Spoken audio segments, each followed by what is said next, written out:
First of all, my soulmate, my friend, my partner, my everything. Love you, darling. ఎందుకంటే నేను ఎందుకు చెప్తున్నానంటే అంటే సిన్సియర్గా ఒక హానెస్ట్గా ఒక సినిమాని కష్టపడితే దాన్ని ముందుకు తీసుకెళ్ళాలని అంటే మేమిద్దరం దగ్గర దగ్గర 2001 నుంచి ఫ్రెండ్స్, నేను ఎస్కేఎన్, బన్నీవాసు, వంశీ అందరం 25 years అయింది. అలానే మేము సెలబ్రేట్ చేసుకుంటే అక్కడితో ఆగిపోద్దని దిష్టి తగిలి చెయ్యం. అంటే మా జర్నీ అని కాదు, అంటే తను ఇదివరకు అంతా మీకు ఇప్పుడు ఎస్కేఎన్ ఇట్లా తెలుస్తున్నాడు, కానీ మా ప్రతి సినిమా ఆడడానికి కారణం బిహైండ్ ఎస్కేఎన్నే ఉండేవాడు. ఎందుకనంటే నేను ఈ రోజుల్లో తీసిన నన్ను వెనకాల ఉండి ఎంకరేజ్ చేసింది ఎస్కేఎన్, శ్రేయస్ శ్రీనివాసు. వాళ్ళిద్దరూ లేకపోతే ఈ రోజుల్లో లేదు, నేను లేని ఈరోజు. అంత అంటే గొప్ప ఫ్రెండ్స్ ఉంటే డెఫినెట్గా మంచి సినిమాలు ఎప్పుడు ఒక మంచి టాలెంట్ ఉన్న వ్యక్తులు వస్తుంటారు. ఇవాళ నా మీడియా ఫ్రెండ్స్ అందరూ నన్ను చూసిన వాళ్ళు అందరూ ఇక్కడే ఉన్నారు. మావాడు ఇక్కడ ఉన్నాడు, అందరూ నాగేంద్ర గారు కానీ అందరూ, శివ, ఇట్లా ప్రతి ఒక్కళ్ళు. అంటే ఈరోజు నేనేదో బ్యూటీ ఫంక్షన్ జరుగుతున్నట్లేదు, ఇది ఒక ఎమోషనల్గా టర్న్ అయిపోయింది ఇక్కడ. ఈ సినిమాకి ఏంటంటే first 2 years back Vinayaka Chavithi రోజు నాకు సుబ్బు, నాకు మంచి ఫ్రెండు, అయితే ఎప్పుడు గ్రూప్లో మాట్లాడుతూ ఉండేవాడు, ఎప్పుడు ఒక కథ చెప్తూ ఉండాడు. కథ ఆయన క్రైమ్ స్టోరీలు చెప్తూ ఉండేవాడు. కాబట్టి ఎప్పుడు నాకు చెప్పినప్పుడల్లా మీ దగ్గర ఈ పాయింట్ ఉందంటే ఆ పాయింట్ అల్లండి, ఆ పాయింట్ అయితే కనుక నా దగ్గరికి రండి అనేవాడిని. అదే కథ ఈయన చేసి తీసుకొచ్చాడు. చెప్పిన తర్వాత అదే రోజు అన్న, ఈ సినిమా నేను ఎక్కిస్తున్నా, మీరు వెళ్ళిపోండి అన్న. అసలు సుబ్బుతో సినిమా ఏంటి, సుబ్బు కథ ఎక్కించడం ఏంటని మా గ్రూప్లో ఫ్రెండ్సే చాలామంది యాక్చువల్గా అసలు సుబ్బు కథ చేయడమే రాదని చాలామంది, ఎందుకంటే సుబ్బు అలాంటి కంటెంట్ ఇచ్చేవాడు, అందువల్ల సుబ్బుని ఎవరో నమ్మేవాళ్ళు కాదు. ఎందుకంటే ఆయన మాటలు కానీ ఆయన చేతలు వేరు, ఆయన మనసు వేరు. ఈయన చేతల్లోనేమో ఒక క్యారెక్టర్ ఉండేది, లోపలేమో ఇంకో క్యారెక్టర్ ఉండేది. ఆ క్యారెక్టర్ నాకు కనపడేది, మిగిలిన వాళ్ళు ఎవరికి కనపడే కాదు. అంటే ఆయన చూస్తేనేమో లారీ డ్రైవర్ లాగా ఉండేవాడు, అంత సాఫ్ట్ క్యారెక్టర్ కథ ఎలా వేసేవాడు ఈయన, ఇంత బ్యూటీ అని ఎలా రాస్తాడు ఇతను, కోకిల్ అనే టైటిల్ పెట్టి ఆయన ఆహార్యానికి దానికి సంబంధం లేదేంటి అనుకునేవాళ్ళు. నిజంగా అంటే మా ఎస్కే అని చెప్పినట్టు యాక్చువల్గా బుక్ కవర్ చూసి ఈ చెప్పలేమన్నట్టు ఆయన మనసులో నిజంగా చాలా సాఫ్ట్ పర్సనే ఉన్నాడు. వాళ్ళ వైఫ్కిను పిల్లలకి తెలుసు, తర్వాత మేబీ నాకే తెలుసు అనుకుంటున్నాను. అలాంటి ఒక గొప్ప కథని, అంటే ఇద్దరు ఆడపిల్లల తండ్రిగా అతను ఇన్సైడ్ ఆ ఫాదర్ ఫీలింగ్ని ఎగ్జాక్ట్లీ పేపర్ మీద పెట్టి చెప్పాడు. చెప్పిన తర్వాత ఈ కథ ఎక్కాలనంటే అవతలోడు కూడా ఒక ఫాదర్ అయి ఉండాలి, అతను కథ వినేవాడు కూడా.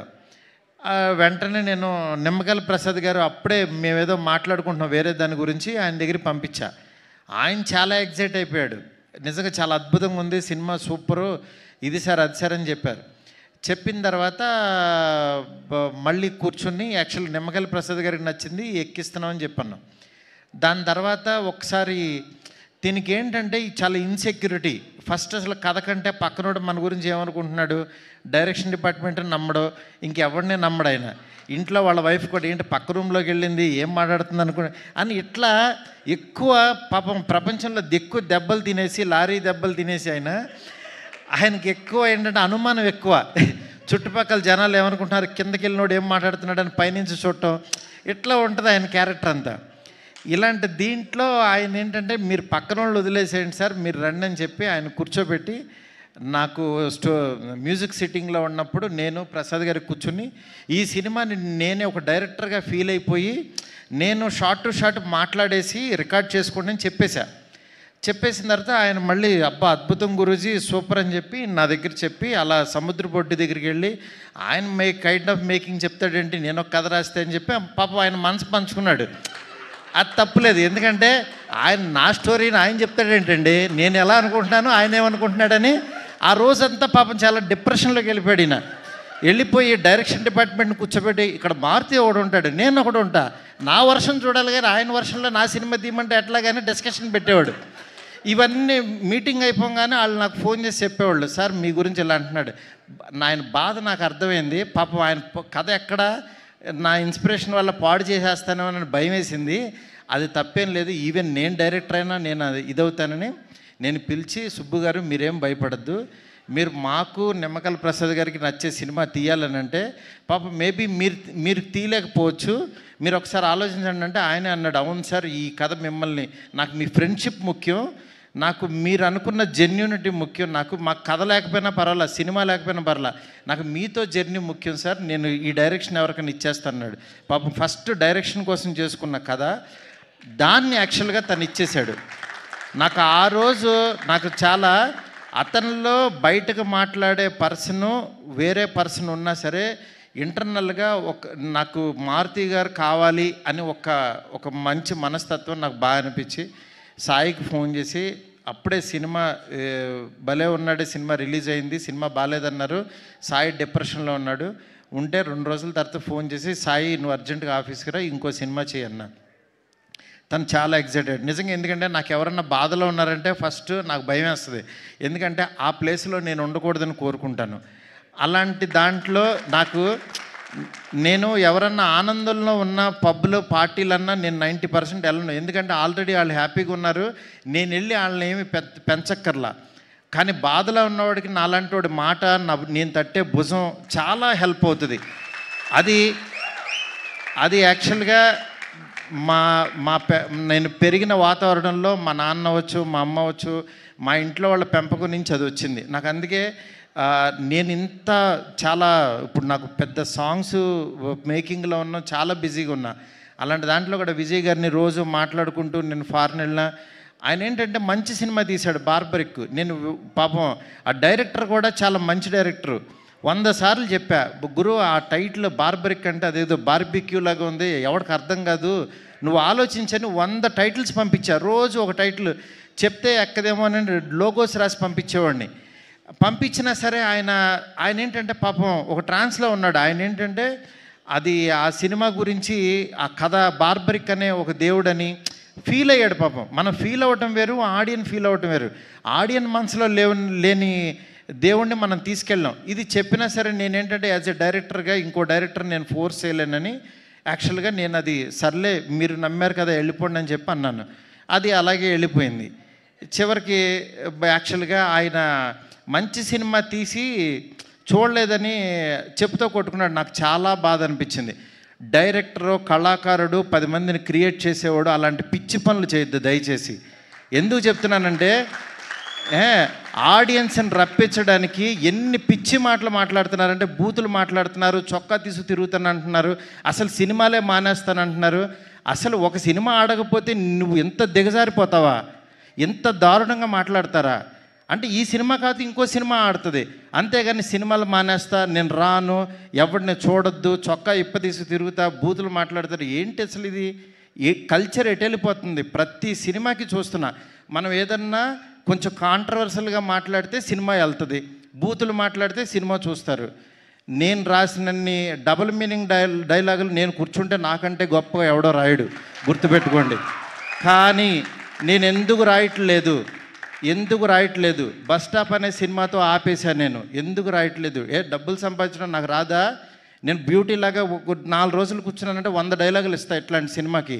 ఎందుకు తీస్తున్నావు? ఫ్యామిలీస్ రావాలి, మంచి సినిమా, క్వాలిటీ సినిమా ఇవ్వాలి. ఈ రోజుల్లో బస్ స్టాప్లో డబుల్ మీనింగ్లు, బూత్ డైరెక్టర్ అనేవాడు 400 కోట్లతో రాజాసాబ్ తీస్తున్నాడు. వాడి ఎదుగుదల చూడండి, వాడి గ్రాఫ్ చూడండి, వాడి కెరీర్ చూడండి. నేను అది చెప్తున్నా. ఊరికినే డైరెక్టర్లు అయిపోరు. ఊరికే పాన్ ఇండియా స్టార్ వచ్చేసి ఒక ఫ్లాప్ సినిమా తర్వాత పిలిచి ఎదురుగుండా కూర్చోబెట్టి సినిమాలు ఎవరు ఇక్కడ? ఊరికినే సినిమాలు ఇచ్చారు అని అంటే, ప్రభాస్ వాళ్ళ మనసులో నేనున్నా, మేమిద్దరం ఎంత ప్రేమలోనో నాకు తెలుసు. నా మెసేజ్లు చూస్తే ఆయన ఎంత ప్రేమిస్తున్నాడో నాకు తెలుసు. ఇవన్నీ నేను తర్వాత వచ్చినప్పుడు మాట్లాడతా.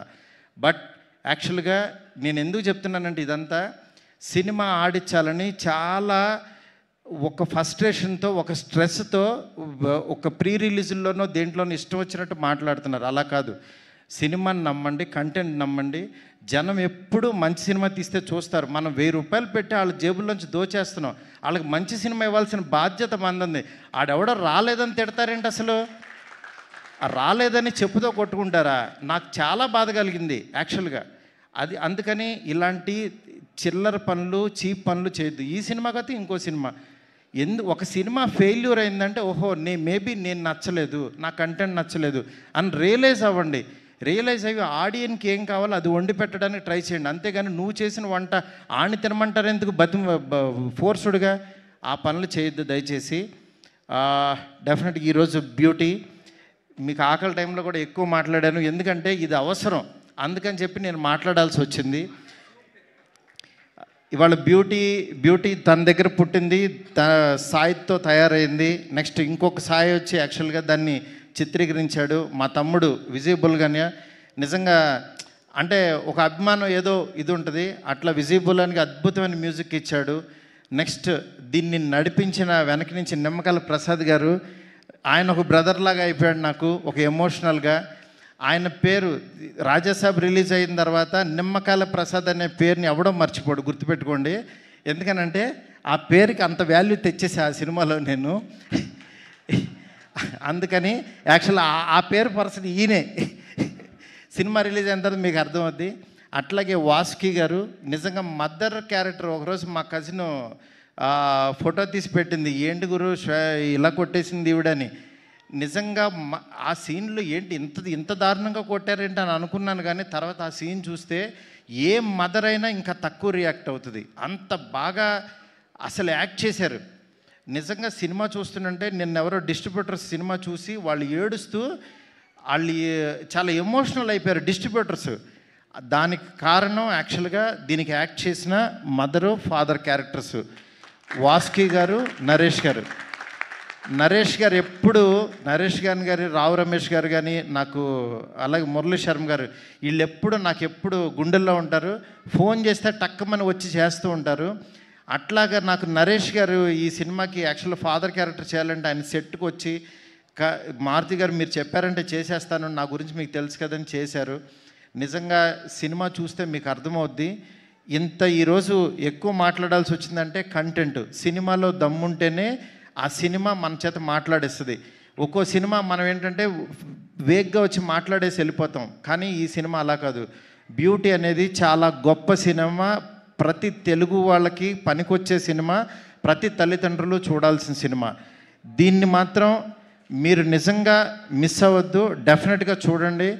అంటే పెయిడ్ ప్రీమియర్స్ అని పెట్టి ఫ్రీగా సినిమా చూపిస్తున్నాం, 7 కోట్లు పెట్టి సినిమా తీసి ఫ్రీగా చూపిస్తున్నాను అంటే ఈ సినిమా రీచ్ ఎంత కోరుకుంటుందో చూడండి. నిజంగా ఈ సంవత్సరం మన సెప్టెంబర్ అనేది చాలా కీలకమైపోయింది, మంచి ఇయర్.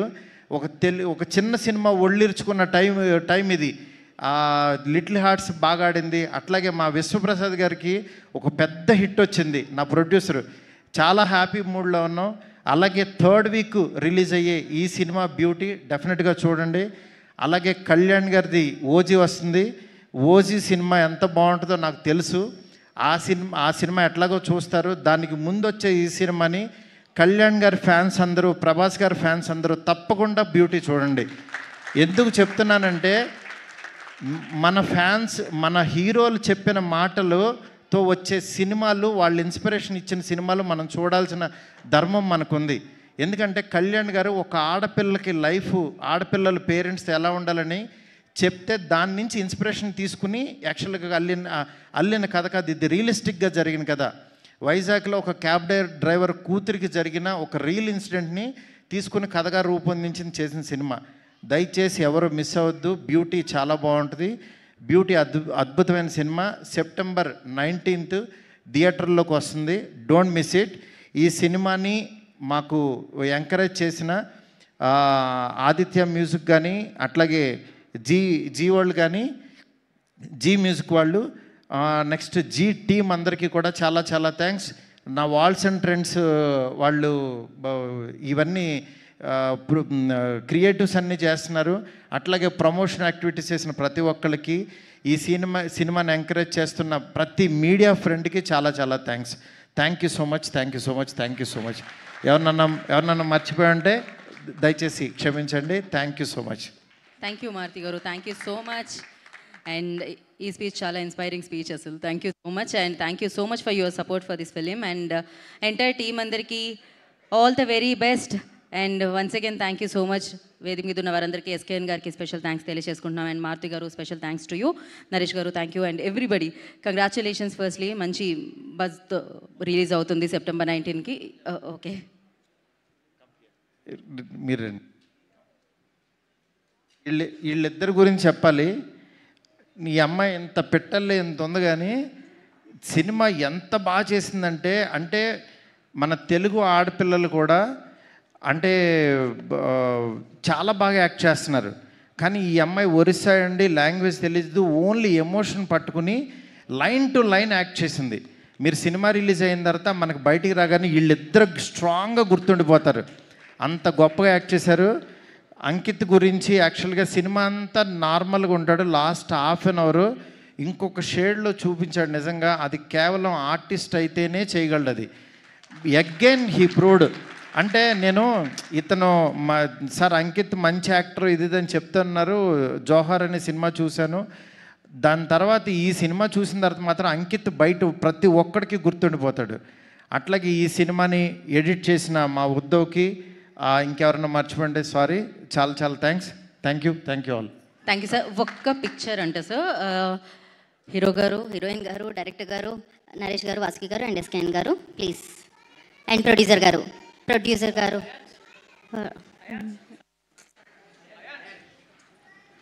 యా ప్రొడ్యూసర్ గారు మీరు అయాన్ష్